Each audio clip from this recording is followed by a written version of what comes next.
இந்த எபிசோடோட ஸ்டார்டிங் சீன்ல வெற்றி செஃப்போட யூனிஃபார்மை போட்டு அவனோட பழைய யூனிஃபார்மை தொட்டு பார்த்து ரொம்ப பயபக்தியா சாமியெல்லாம் கும்பிட்டுட்டு ரம்யா கொடுத்த நைட் பேக் எடுத்துட்டு வெளியே வர எல்லாருமே வெற்றி இந்த கெட்டப்ல ஆச்சரியமா பாக்குறாங்க. இங்க நெடுமாறன் வந்து எல்லாருக்குமே குட் மார்னிங் சொல்ல அப்ப வெற்றி வெளியே நிக்கிறத பார்த்து அவனே வந்து டோரை ஓபன் பண்ணி உள்ள கூப்பிடுறான். அப்புறம் ஜான் கிட்ட இன்ஸ்ட்ரக்ஷன் புக்கையும் டிஷோட லிஸ்டையும் கொடுக்க சொல்ல அவரும் அதை எடுத்துட்டு வந்து வெற்றி கிட்ட கொடுக்கறாரு. நெடுமாறனும் இதுல இருக்கத ஃபாலோ பண்ணிக்கோ, எல்லாத்துக்கும் நீ தான் மெனு செட் பண்ணணும், நீயே டிஷையும் சூஸ் பண்ணிக்கலாம்னு சொல்லிட்டு பயமா இருக்கான்னு கேட்க அவனும் ஆமான்னு சொல்றான். அதுக்கு நெடுமாறனும் இந்த நாளை நீ உன் லைஃப்ல மறக்கவே மாட்டேன்னு சொல்லிட்டு உனக்கு 2 ரூல்ஸ் இருக்கு, ஒன்னு நீ யாரையுமே ஃபயர் பண்ண முடியாது, இன்னொன்னு முடிஞ்சா நீ உன்னை காப்பாத்திக்கோ, இப்பையில இருந்து உன்னோட டைம் ஸ்டார்ட் ஆயிருச்சுன்னு தலையில குல்லாவை கவுத்தி விட்டு போறான். அப்புறம் வெற்றி எல்லாருக்கும் குட் மார்னிங் சொல்லிட்டு யார் யார் என்ன சமைக்கணும்ன்ற லிஸ்ட ஜான் கிட்ட கொடுத்து எல்லார்கிட்டையும் கொடுக்க சொல்லி யாரும் பயப்பட வேண்டாம்னு சொல்ல, டே மயிறு நாங்க ஏன்டா பயப்படணும், நீ தான் பயப்படணும்னு என்ன சார் இவன் துண்டு சீட்டை கொடுத்து சமைக்க சொல்றான்னு கேட்க இன்னைக்கு அவர் என்ன சொன்னாலும் நம்ம கேட்டுதான் ஆகணும், உங்களுக்கெல்லாம் நான் சொல்றது புரிஞ்சிருக்கும்னு நினைக்கிறேன்னு சொல்ல வெற்றியும் அதான் சொல்றாருல எல்லாரும் அதை பார்த்து செஞ்சிருங்கன்னு ஆல் த பெஸ்ட் சொல்லிட்டு எல்லாருமே சமைக்க ஆரம்பிச்சதும் அவங்கள கைட் பண்ணிக்கிட்டு இருக்கான். அப்ப வேணியும் ஐசுவும் பிளேட் வாஷ் பண்ணிக்கிட்டு இருக்க, நீங்க வாங்க பிரேக்ஃபாஸ்ட் ரெடி பண்ண டைம் ஆச்சுன்னு கூப்பிட்டா எங்களுக்கு செஃப் பனிஷ்மெண்ட் கொடுத்துருக்காருன்னு சொல்ல இன்னைக்கு நான் தான் இங்க செஃப், நீங்க சமைக்க ஸ்டார்ட் பண்ணுங்கன்னு சொல்ல நீ எங்களுக்கு நல்லதுதான் பண்றேன்னு தெரியுது, ஆனா இது மட்டும் அவருக்கு தெரிஞ்சா அவ்வளவுதான்னு சொன்னதும் வெற்றி செஃப் வெற்றி நான் சொல்றேன் நீங்க போய் குக்கிங் பண்ண ஸ்டார்ட் பண்ணுங்கன்னு சொல்லிட்டு போறான். அப்புறம் எல்லாரும் ரெடி பண்ண டிஷ்ஷை வெற்றி எடுத்து டேஸ்ட் பண்ணி பார்க்க ஸ்டார்ட் பண்ண வேணி பண்ண டிஷ்ஷை ரொம்பவே நல்லா இருக்குன்னு சொல்லிட்டு விக்கி பண்ணதை சாப்பிட்டு பார்த்து நீ பண்ணதுல நிறைய தப்பு இருக்குன்னு, சிக்கன்லாம் ஓகே தான் ஆனா இந்த சாஸ்ல தான் கொஞ்சம் புளிப்புத்தன்மை சேர்க்கணும்னு சொல்ல நெடுமாறன் சாருக்கே நான் இதை பண்றதுல எந்த பிரச்சனையும் இல்ல, நீ என்ன பெரிய புடுங்கியடான்னு கேட்க நீ நான் சொன்னதை கேட்கலன்னா உன் டிஷ்ஷு குப்பைக்கு தான் போகும்னு சொல்ல உனக்கு கீழே வேலை செய்யறதுக்கு நான் இந்த கிச்சன்ல இல்லாமலே இருக்கலாம்னு சொல்லிட்டு போக வேணியும் அவன் பின்னாடியே சமாதானப்படுத்துறதுக்காக போறா. அப்புறம் எல்லாத்தையும் டேஸ்ட் பண்ணி பார்த்துட்டு அதுல இருக்க சின்ன சின்ன மிஸ்டேக்ஸ் எல்லாம் கரெக்ட் பண்ணிக்க சொல்லிட்டு பிரேக்ஃபாஸ்ட்டுக்கு டிஷ்ஷை கொண்டு போகலாம்னு சொல்றான்.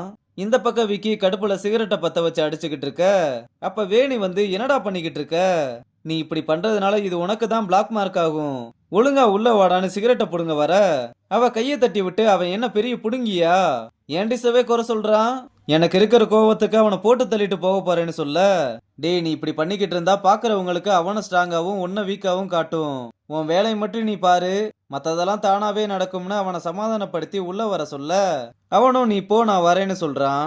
இந்த பக்கம் கிச்சனுக்கு வெயிட்டர் வந்து ஃபாரினர் ஒருத்தர் முட்டையில ஏதோ ஒரு டிஷ்ஷை கேக்குறாங்க நீங்க வாங்கன்னு கூப்பிட வெற்றியும் வந்து அவர்கிட்ட என்னன்னு கேட்டா ஏதோ சன்னி சைடப் வேணும்னு கேட்க எது சன்னா சார் அது கொஞ்ச நேரத்துல இந்த பக்கம் வந்துரும்னு சொல்ல அவரு நான் சொல்றத கூட புரிஞ்சுக்க தெரியாம நீ எல்லாம் என்னடா செஃப்பா இருக்கேன்னு கத்திக்கிட்டு இருக்காரு.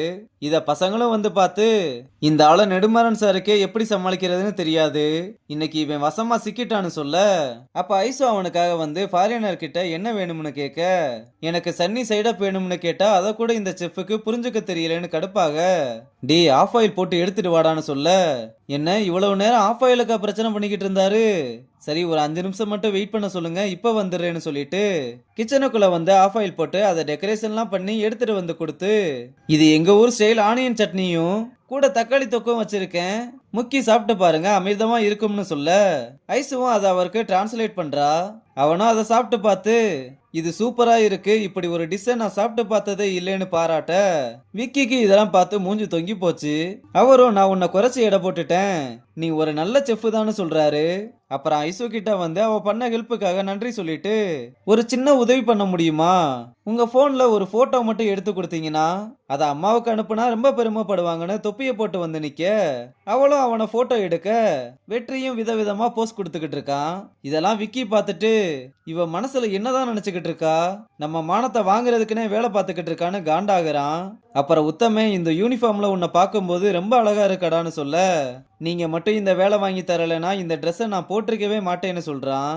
அவனும் டே இது உன் திறமைக்கு கிடைச்சது, ஆனா நீ இனிமேல் ரொம்ப கவனமா இருக்கணும், அங்க இருக்கவனுங்களாம் உன்னை கீழே பிடிச்சு இழுக்க தாண்டா பாப்பாங்க, ஜாக்கிரதையா இருக்கணும்னு சொல்றான். அப்புறம் வெற்றி பசங்க கிட்ட பிரேக்ஃபாஸ்ட்டை நல்லபடியா முடிச்சு கொடுத்ததுக்கு நன்றி சொல்லிட்டு இதே வேகத்தோட நம்ம லஞ்சையும் ப்ரிப்பேர் பண்ண ஸ்டார்ட் பண்ணலாம்னு யார் யார் என்ன டிஷ் பண்ணணும்ன்றத சொன்னதும் செஃப் நம்ம சிவா இதுவரை மெயின் கோர் பண்ணதே இல்ல. விக்கி தான் இதுவரை மெயின் கோர் பண்ணிக்கிட்டு இருந்தான்னு சொல்ல, நான் பார்த்த வர அவர் நல்லா தான் பண்றாரு. நான் அவர் கூட இருந்து பாத்துக்கிறேன்னு சொன்னதும், அப்ப விக்கி என்ன பண்ணுவான்னு கேட்டா, அவன் நறுக்கிறது பொரிக்கிறதும் பண்ணட்டும். நறுக்கிற வேலை ஸ்பீடா இருந்தா குக்கிங்கும் ஸ்பீடா இருக்கும்னு சொல்ல, அப்ப விக்கி மூஞ்ச பார்க்கணுமே சுத்தி ஈ அடிக்கிட்டு இருக்கு. அப்புறம் எல்லாரும் சமைக்கலாம்னு வேலையை ஸ்டார்ட் பண்ணா, அடுப்ப பத்த வைக்க முடியலன்னு வெற்றியை கூப்பிட, அவனும் என்னாச்சுன்னு வந்து பார்த்தா எந்த அடுப்புலயுமே கேஸ் வரலன்னு சொல்றாங்க. ஜானும் மெயின்டெனன்ஸ்க்கு கால் பண்ணி பார்த்தா அவங்க வர்றதுக்கு 2 மணி நேரம் ஆகும்னு சொல்றாங்க. வெற்றியும் உடனே அவனுக்கு தெரிஞ்ச அண்ணனுக்கு கால் பண்ணி விஷயத்த சொல்ல, அவரும் போய் என்னன்னு பார்த்துட்டு கேஸ் லைன்ல யாரோ பெரிய கல்ல தூக்கி போட்டு உடைச்சிருக்காங்கப்பான்னு சொல்ல, வெற்றி இதை கேட்டு சாக்காயிட்டு என்னன்னே சொல்றீங்க, சரி இதை சரி பண்ண எவ்வளவு நேரம் ஆகும்னு கேட்டா, எப்படியும் 4 மணி நேரம் ஆயிரும்பான்னு சொல்றாரு. இந்த ஊழ வேலையை பார்த்தது விக்கி தான் போல.